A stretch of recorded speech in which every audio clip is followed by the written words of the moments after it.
I never imagined that the day I had put the most effort into organizing would also be the day my heart would shatter into a million pieces. It was my mother's 70th birthday, a strong, loving woman and a pillar in my life. Everything had to be perfect. I had spent weeks preparing every detail: the food, the decorations, the old photos I had so carefully printed, and even a short tribute video to show that night. But what I couldn't have foreseen was that my own daughter, my own flesh and blood, would be the protagonist of the most painful humiliation I have ever experienced. We arrived at the hall early. I, as always, was checking that the tables were in place, that the flowers hadn't wilted prematurely.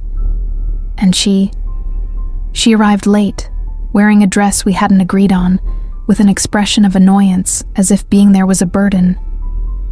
She didn't even greet her grandmother. She barely looked at me. The night wore on. Family members laughed, old friends reunited, and I, though exhausted, felt happy to see Mom smile. I had prepared a short speech for that special moment. It was simple, moving, heartfelt. I approached the microphone, thanked everyone, and began to speak about Mom, her struggles, how she taught me to be a mother, and then it happened. From the back of the room, my daughter let out a sarcastic laugh. At first, I thought she was talking to someone, but no, she was looking right at me. "Are you seriously going to cry again with your martyrdom stories?" she said loudly, in a mocking tone. Silence fell over the room. All eyes turned to me. Mom looked down. I froze. I felt like the world was crumbling beneath my feet. I tried to continue, but my voice wouldn't come out. She kept talking, now louder. "You always have to play the victim, don't you? As if you're the only one who suffered." Her words were like knives, not only because of what they said, but because of the way she said them, as if she wanted to crush me in front of everyone. Nobody said anything. Nobody intervened. Some looked down. Others pretended to check their phones. I just wanted to disappear. When the event ended, I was left cleaning up alone. I didn't even say goodbye to her. In my chest, a mixture of shame, pain, and an unanswered question. At what point did my daughter become capable of doing this to me? If this story is resonating with you, comment below where you're watching from and what time it is there. I returned home with the wilted flowers in the back seat of the car. Mom didn't want to talk about it. She barely gave me a kiss and went to bed. I sat in the kitchen, still dressed, replaying every word, every gesture. I wondered if I had failed as a mother, or if she had simply chosen a different path. But that night, amidst silent tears and the hum of the refrigerator, something inside me changed. It was no longer pain that dominated my chest. It was something else, something colder, more determined. I slept badly that night. Well, to say I slept would be a lie. I closed my eyes, but my mind kept replaying the scene over and over, like a cursed movie that refuses to stop playing. Her words, her laughter, the expressions of the others, but above all, the coldness in her eyes. That was the deepest stab in her heart. The next day, I didn't go to work. I didn't even have the energy to get dressed. I stayed in bed, staring at the ceiling, feeling the sadness coil around my body like a slow, silent snake. In the kitchen, the coffee went cold. On my phone, dozens of unread messages. They were all from the family group chat. Congratulations, emojis, photos, but not a single mention of what had happened. A complicit silence, as if nothing had occurred. I wondered when our relationship began to break down. I remembered the day I took her to her first day of school, when she fearfully let go of my hand, and I smiled to hide my own fear. I remembered her nightmares, the times she sneaked into my bed, her childish drawings that filled the refrigerator. Where did that little girl go? Maybe it was when I started working longer hours, or when I divorced his father, perhaps when I couldn't give him everything he asked for, or when I set boundaries, or when I started saying no. I felt guilty, not for what happened at the party, but for everything I might have done wrong. I thought about calling her, but I didn't. Something inside me stopped me. Not pride. It was fear. Fear of hearing that contempt in her voice again. That week, each day was harder than the last. Mom didn't talk about it either, but she looked at me differently, as if she were disappointed, as if I had allowed something unforgivable. It hurt. It hurt that not even she could see my wound, an invisible wound, but open, bleeding, and alone. One afternoon, while organizing some old boxes in the closet, I found a letter my daughter had written to me when she was 11. It was simple, written with a purple marker. "Mommy, thank you for loving me even though I'm sometimes unbearable. I love you to the moon and back." I held it between my fingers, as if it were a piece of my soul that had been torn away and was finally being recovered. And then I cried, not from sadness, but from anger, from helplessness, from pain that had accumulated over years. My daughter had humiliated me, yes, but it wasn't the first time she'd hurt me.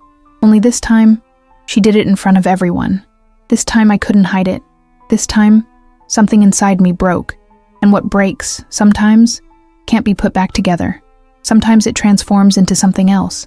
A few days later, I dared to open the family album. I hadn't touched it in years. Each page echoed the past, a life that seemed foreign. The photos of my daughter as a child spoke to me from a time when love was simple, direct. She smiled on every birthday, hugged me without my asking, and said, "I love you," with the naturalness of someone who doesn't yet know the meaning of betrayal. But something changed, and I started looking for signs. I remembered when she was 15. She started talking less. She closed her bedroom door.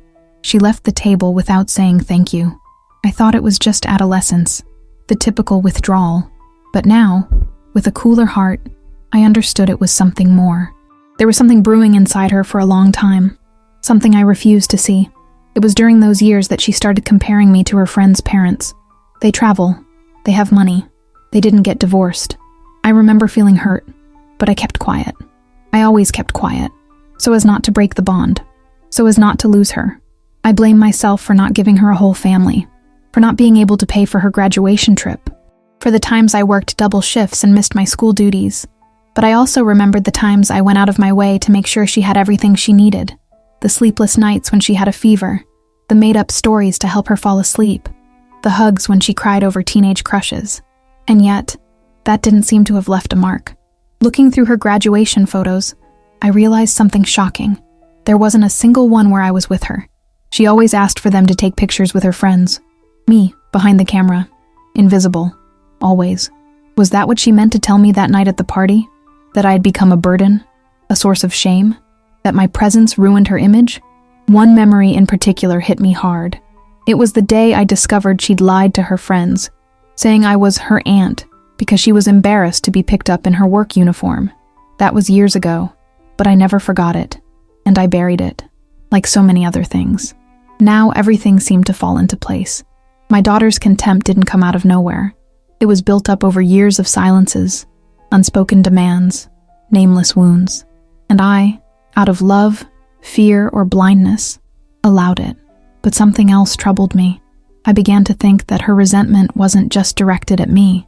There was a pattern, a way of speaking to others, a learned arrogance, and it wasn't just hers. Then I thought of him, of his partner, a controlling, silent man, always evaluating. I remembered how he looked at her when she talked too much, how she changed her mind after looking at him, how he spoke to me as if I knew nothing, condescending, subtle, dangerous.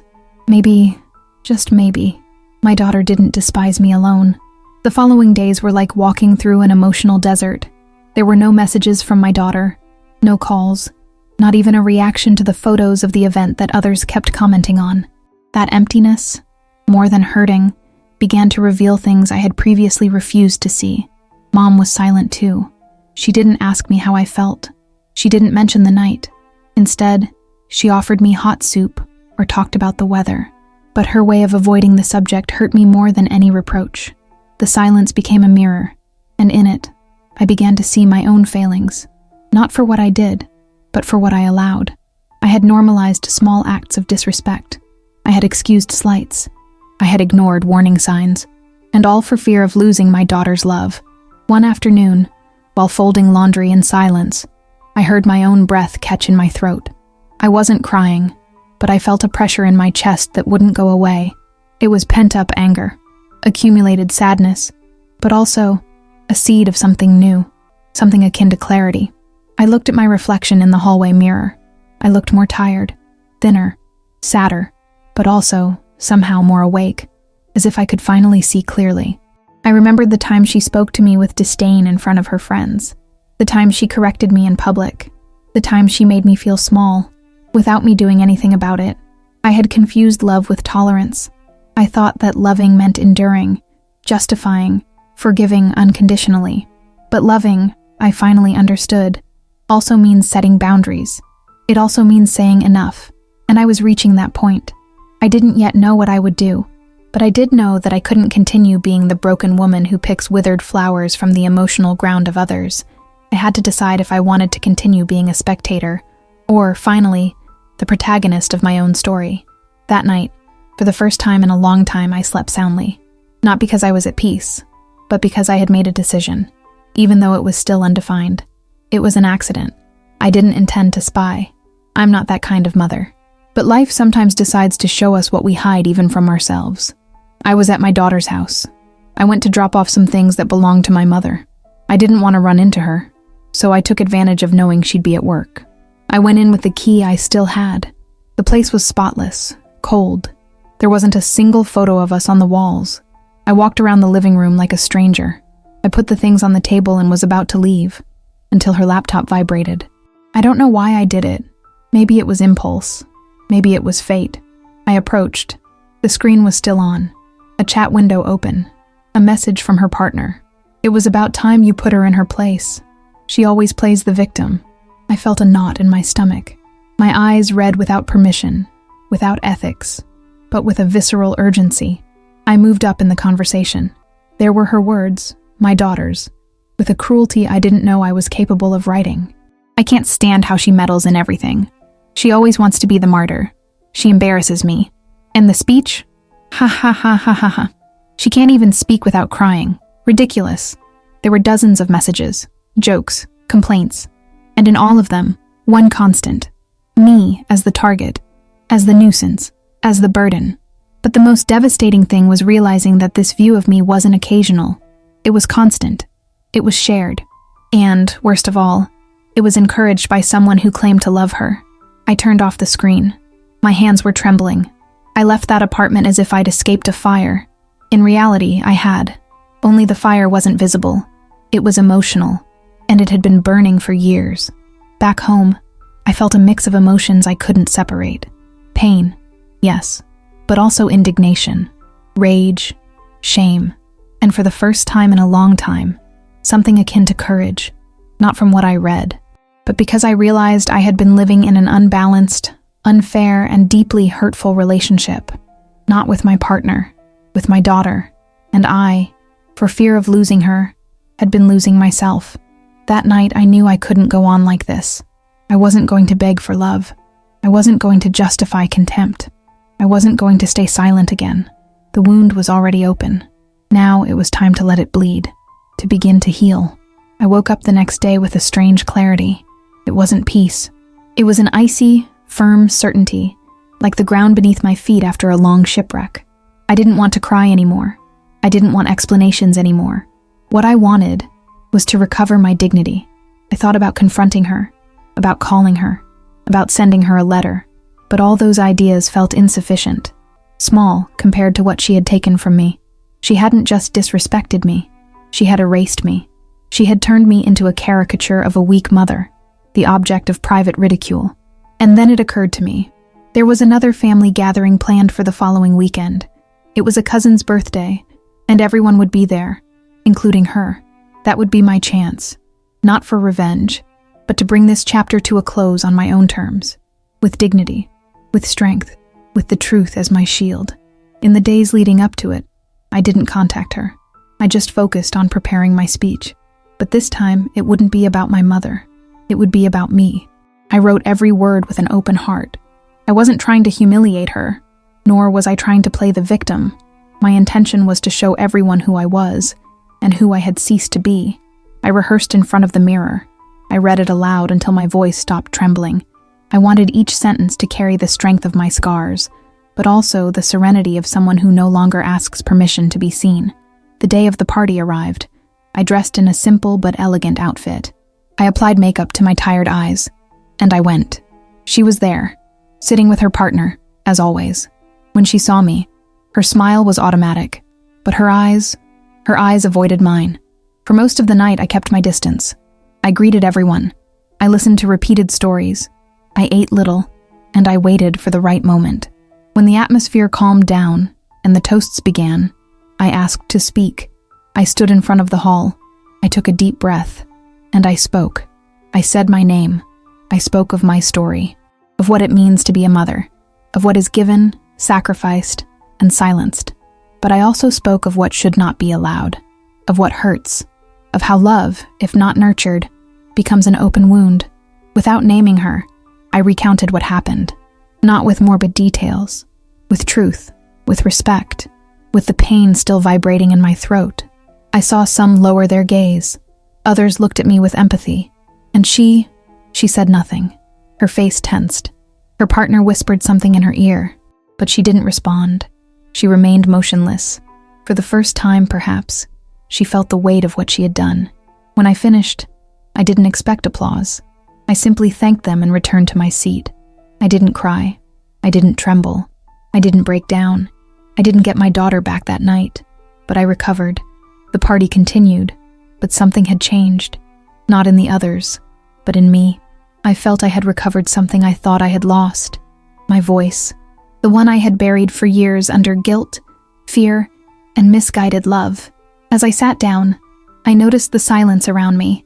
No one knew how to react. Some avoided looking at me. Others nodded discreetly. My daughter didn't move. Her partner was talking to her, but she kept her gaze fixed on her wine glass, as if every word she had just heard had been etched onto her skin. I wasn't looking for confrontation, but I did want truth. And the truth, when spoken with dignity, doesn't need to shout to hurt. My sister approached first. She touched my shoulder and whispered, "It's about time." I didn't need anything more. That small gesture confirmed that, even though the change was uncomfortable, it was necessary. Then, one by one, several family members came to greet me. Some with words, others with silent hugs. I didn't need comfort. I needed respect, and I felt it for the first time in a long time. My daughter, however, remained on the sidelines. Her partner spoke to her several times, and finally they both stood up and headed toward the exit. Just as they crossed the threshold, she turned around. Our eyes met for less than 2 seconds. He said nothing, but her gaze was no longer mocking nor superior. It was one of discomfort, of having been emotionally stripped bare in front of everyone without being able to defend herself. For the first time, perhaps, she understood that not everything she was forgiven for, that not everything she said could be silenced. I went home alone that night, but at peace. I lit a candle. I poured myself some tea, and I sat by the window. I didn't know what would happen next, if he would speak to me, if he would drift further away, but that uncertainty no longer paralyzed me, because she had learned that loving doesn't mean allowing everything, that being a mother doesn't mean giving up on yourself, and that sometimes the bravest thing a woman can do is speak out. The following days passed with an unsettling calm. No one called to criticize what I'd said, nor to congratulate me, but the looks, the silences, the subtle changes in the attitude of some family members spoke volumes. I had broken the pact of silence, and that, in a family like mine, was a revolution. My daughter didn't contact me. I didn't look for her. I forced myself not to fill that void with messages, not to give in to the temptation to explain more than necessary. She knew what she did. She knew what I read, and if she didn't know, she sensed that something had changed forever. One afternoon, weeks later, I saw her from afar. She was in the supermarket checkout line, alone, carrying a small basket. I walked 2 aisles further and our eyes met. She quickly looked down, but she didn't leave, nor did she come closer. It was a wordless encounter, yet everything was said. I realized then that the pain I felt was no longer anger. It was grief, not for the daughter I had, but for the mother I had been, for the woman who endured too much, who begged for affection disguised as respect, who allowed herself to become a shadow so as not to cause discomfort. But that woman was no longer there, and in its place, there was me, whole, wounded, yes, but standing. I decided to start new things. I signed up for pottery classes. I started walking every morning. I started reading novels again. I redecorated the living room. Small things, but they brought me back to myself, little by little. I don't know if she'll ever apologize. I don't know if we'll ever have the relationship I dreamed of again, but I've learned that I don't need her validation to feel whole.